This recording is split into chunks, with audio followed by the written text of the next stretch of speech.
చిపోయి శ్రీమహావిష్ణువు యొక్క సంపూర్ణమైన కృప లభిస్తుంది. ముఖ్యంగా వివాహం కోసం ఎదురుచూస్తున్న వాళ్లకు ఈ మాసం ఒక వరం లాంటిది.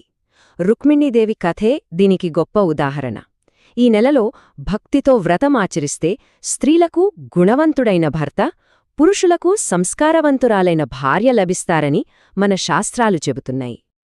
ఈ లౌకిక ప్రయోజనాలే కాదు, వీటన్నింటికీ మించి ఈ మాసం మన నిజస్వరూపాన్ని మనకు గుర్తుచేసే ఒక శక్తివంతమైన సాధనం. మన గ్రంథాలు ఒక గొప్ప సత్యాన్ని చెబుతాయి. మనం కేవలం ఈ శరీరాలు కాదు, మనమందరం దైవాంశ సంభూతులం. కాని ఈ లోకమాయలో పడి ఆ నిజాన్ని మనం మర్చిపోయాం.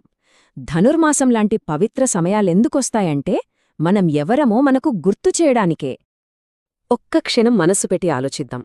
ఎలాంటి సాధన చేయకుండా మన జీవితంలో ఎంత సమయం వృధా అయిపోయింది.